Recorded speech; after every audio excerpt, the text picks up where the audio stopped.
nga po inyo sa inyong katabi, you are redeemed by the blood of Jesus. Sa kabila po, you are redeemed by the blood of Jesus. Purihin natin ang Panginoon.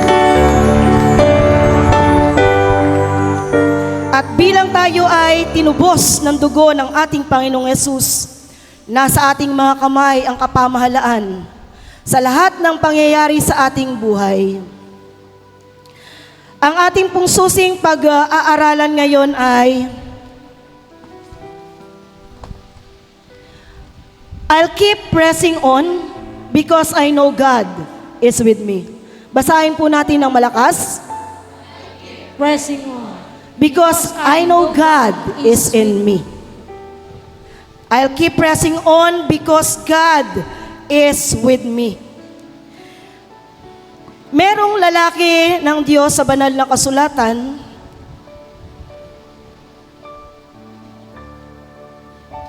na ang pangalan ay Paul, Apostle Paul. He was a man who had such a tremendous calling of the Holy Spirit. Malapit siya sa Panginoon.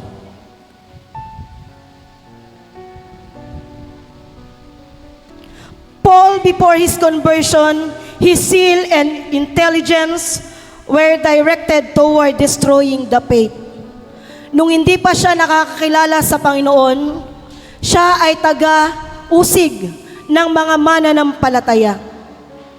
Siya ang umuusig sa mga Christian people. Subalit, after his conversion, his immense zeal was directed to serving Christ. Nung siya ay tinanggap niya ang Panginoong Yesus, doon malakas na tumawag ang Panginoon, making him a highly focused, all-consuming leader in the early church.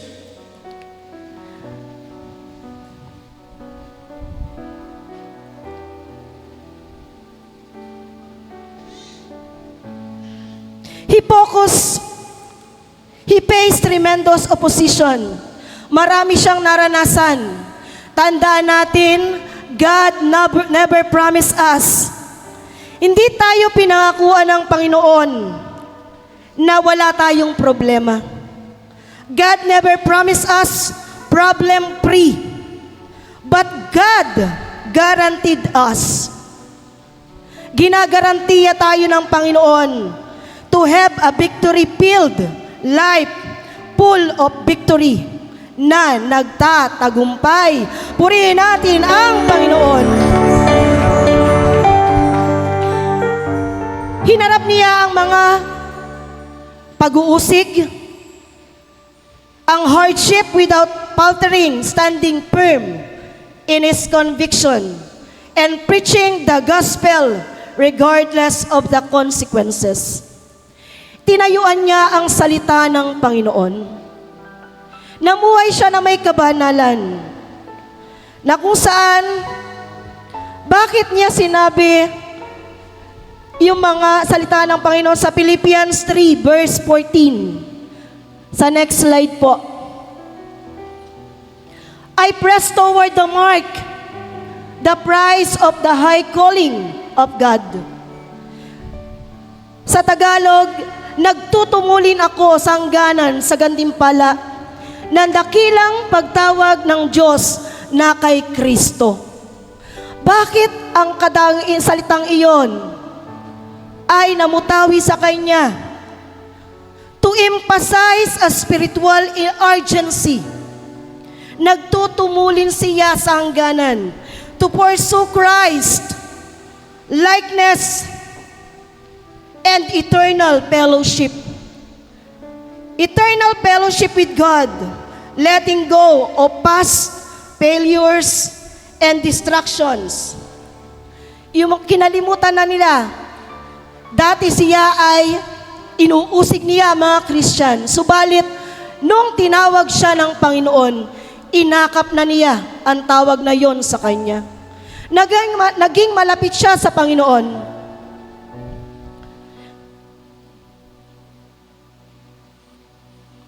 At mayroon sa dito na, sabi nga, Paul faced terrible ordeals. They would come of him from all sides. And in order for him to survive, he had to take his faith, his love, and his hope in God, and affirm it with his word. Pinamuhay niya ang salita ng Diyos. I press toward the mark, I put myself. Nilagay niya sarili niya sa pagkatawag na yon, hindi naging madali para sa kanya. I take my will and I stand up inside, and I press toward the mark for the prize of the high calling of God in Christ Jesus. Ganun niya tinawag, ganun niya inibig ang tawag ng Diyos sa kanya. There is a story in this book. Meron dito a friend of Oral Roberts sent him a newspaper from Denver, Colorado. May naipasa sa kanya na balita, yung parang siguro magazine yon, that every year sa Denver, Colorado, nagkakaroon ng mga palaro. Nagkakaroon ng palaro about doon sa guya. Yung calf, yung batang baka. Meron palaro sa lugar na yon na every year ginaganap na ang sinumang bata ang makahuli ng guya. Mapabagsak ang guya, magiging sa kanya yon. At dumaan ang palarong iyon, merong isang maliit na bata. So alam na po siguro nyo, mas masarap ulit-ulitin. Merong isang bata na isa lamang ang braso. Isa lang ang braso niya, pero sumali siya sa patimpalak na yon. Nagtataka ang mga tao, yung nga natural na dalawang braso, mahirap hulihin ang isang guya. How much more, ang batang iyon, nag-iisa ang braso niya. Subalit, bagaman hindi naniniwala ang mga nanonood, hindi naniniwala ang mga tao na nadoon na makapagpapabagsak ang batang iyon na may isang arms. At noon, nag-iintay sila ng go signal para simulan ang patimpalak na yon. At noon, nagsimula na manghuli ang mga bata. At naroon, ang mga bata ay nakahuli ng kanilang guya. Kasi alam niyo po ba, kapag nakahuli ang isang bata ng guya sa kanila na yon, aalagaan niya yon ng 1 taon. At magsusulit sila, ay bebenta yon. At yung pinagbentahan na kinita nila, yun ay para sa kanila. Ganon ang patakaran. Kaya ganon na lamang sila nagpursigi. At maging yung isang bata na may isang arms. At habang lumalaon ang palarong iyon, nakahuli na karamihan. At may isa na natira. Iyon ay yung isang kamay, isang braso.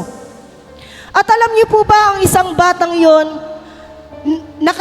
habang nakakawit ang braso niya sa leeg ng calf na iyon, ng guya na iyon.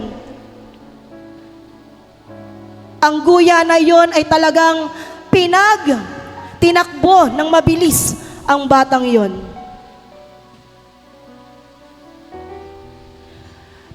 Habang palibot sa arena, tinakbo iyon. Ano kaya ang itsura ng batang iyon? Nakaladkad ng guya. Masasabi natin sugatan, masasabi nating duguan siya. Subalit ang batang iyon ay nagpursigi. Hindi niya ito binitawan. At ang mga manunood ay sumisigaw. Kumbaga para sa nagaano sa kanya na magpursige. At may isang nagmamay-ari ng malaking rancho. At lumapit siya doon sa nagpapalaro. At sabihin mo sa batang iyon, bitawan na niya ang guya na iyon. Sabihin mo, bibigyan ko siya ng para sa kanya. At ang nagpapalarong ito ay hinabol yung bata na yung guya. At sinabi niya at sinigaw, bitawan mo ang guya na yan. Sabi ng may-ari ng malaking rancho, bibigyan ka ng para sa iyo. Subalit ang bata ay nagpursigi. Akin ito. Akin itong guyang ito. Ang bata ay sumampalataya sa kanyang sarili na sa kanya ang guyang iyon. Sa akin ito, hanggang sa nagpatuloy ang batang iyon sa kabila ng kanyang hirap na kanyang naranasan. At alam niyo ba, dumating ang time na pabagsak niya ang guyang iyon. Purihin natin ang Panginoon.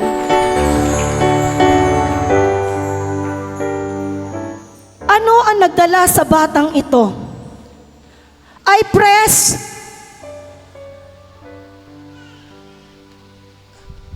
I'll keep pressing on because I know God is with me.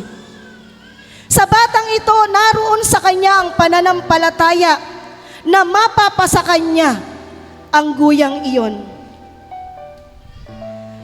Sa kabila ng kanyang pagsubok na hinarap, sa kabila ng kanyang sakit, hirap na kanyang naranasan, nagpatuloy siya. Nagpatuloy ni siya. Dahil alam niya, kasama niya ang Diyos. At maging tayo sa ating buhay. Sa ating buhay, marami tayong mga pagsubok. Marami tayong mga problema na naranasan. Subalit alam natin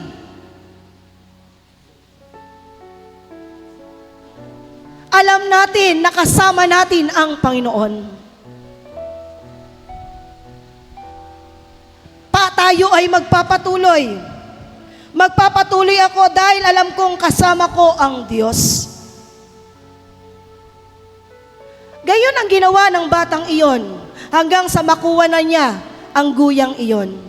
Kaya ganon ang buhay, maging sa ating buhay, pananampalataya, na laging sinasabi, God never promised us. Hindi tayo pinangakuan ng Panginoon na libre sa problema. Subalit tayo ay nagtatagumpay sa kabila ng ating problema. Iyon ang pinangako sa atin ng Panginoon. He guaranteed us na tayo ay magtatagumpay. Purihin natin ang Panginoon.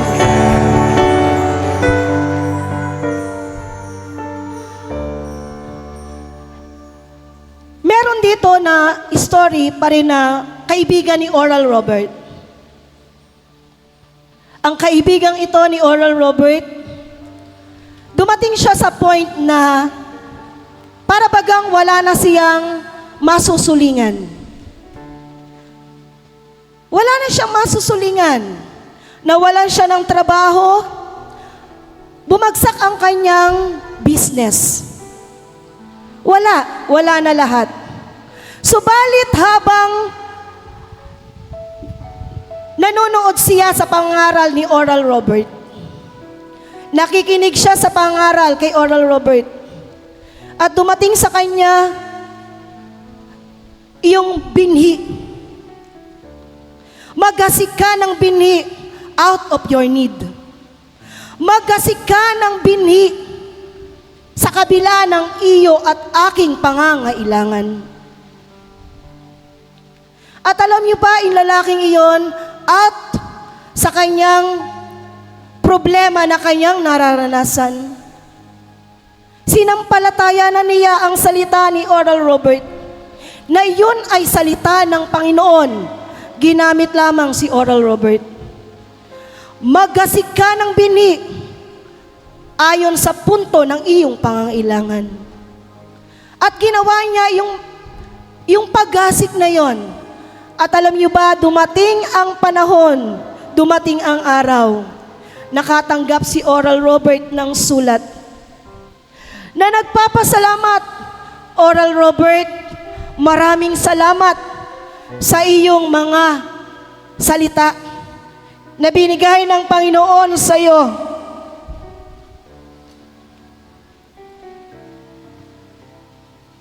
I owe my miracle to God. Natanggap niya ang pagpapala buhat sa ating Panginoon.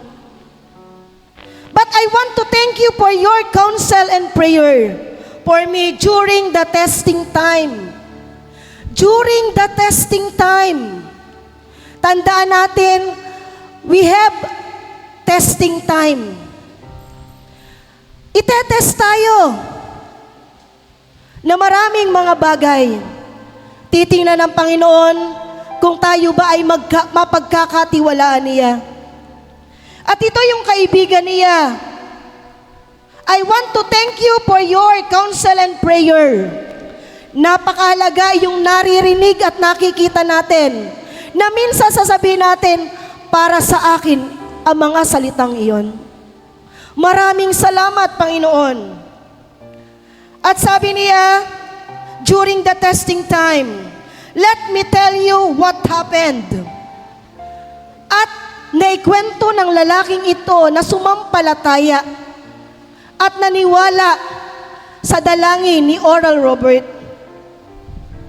In 1971, I lost the job. And I had as an area sales manager for a seed company. It has been a good job and I found I had worked hard for set the sale record of 25% over the previous year. How terribly hard it was for me to go home and tell my family that I had been fired. Hindi niya masabi sa kanyang pamilya na wala na siyang trabaho. My ego was shattered. I will admit to you that next few weeks were miserable. Ganon. Sa kanyang sarili, magiging miserable na ang buhay nila sa mga susunod na linggo. I was depressed and even my health was steadily deteriorating. Namayat siya. Finally, I realized that the world, my life, and my family had to keep moving. I could not give up. That is, he had to keep on pressing forward. Magpapatuloy siya sa kabila ng kanilang nararanasan. The seed business was what I knew best. So I started out to look for a job among my old customer. Binalikan niya yung mga dati nilang customer. One of them suggested I start my own business. But I was in debt and just didn't have any money. Nasa time siya na wala na siyang pera. Punong-puno siya ng utang. Wala na siyang masulingan. Then one night, 150 miles away from home, lonely and depressed, I turned on the television in my hotel room and there were you, Brother Robert, giving a stirring message on seed faith. Nagme-message si Oral Robert about sa seed faith. After the program was ended, I wrote you a letter telling you I needed this kind of miracle, working help in my life. For the next few weeks, the idea of starting my own business kept going around. And round in my head, I can't tell you that's my prayer. And yours were answered right away.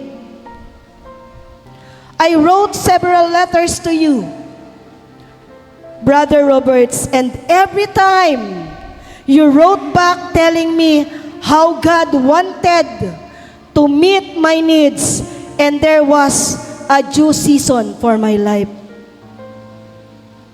Yun ang due season sa kanyang buhay.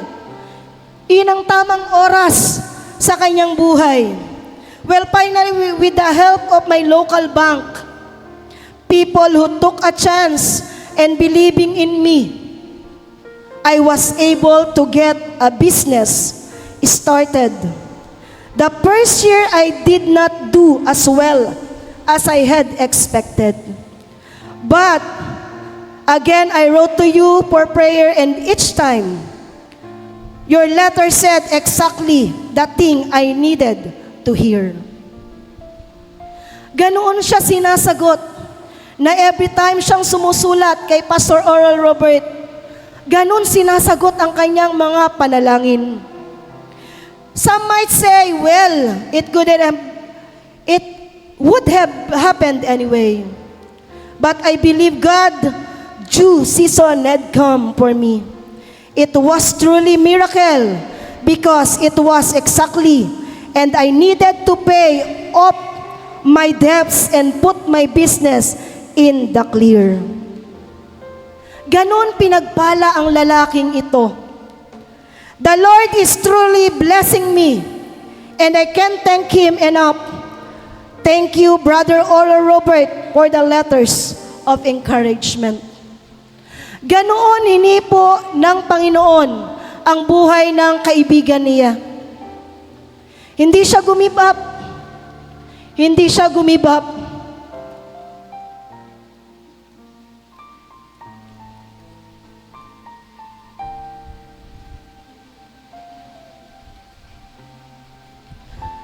Tandaan natin, sa bawat araw ng ating buhay, ang Diyos ay patuloy na nangungusap sa atin.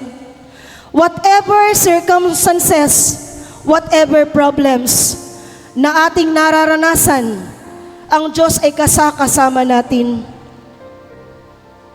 Marami siyang instrument na gagamitin, katulad ng lalaking iyon na kaibigan niya, na wala na siyang masulingan, wala na siyang way out para mabayaran ang kanyang utang. Subalit kapag kumilos ang Panginoon, walang imposible. Purihin natin ang Panginoon.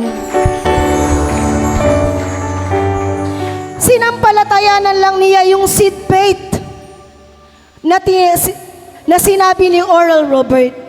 Sabihin nga po natin, sa binhi ay may buhay. Sa binhi ay may buhay. Na doon nakita ng lalaking iyon, kaibigan niya, na walang imposible. Sa binhi na kanyang iniyasik sa pananampalataya, nasagot ang kanyang lahat ng problema. Nagkaroon pa siya ng business. Kaya,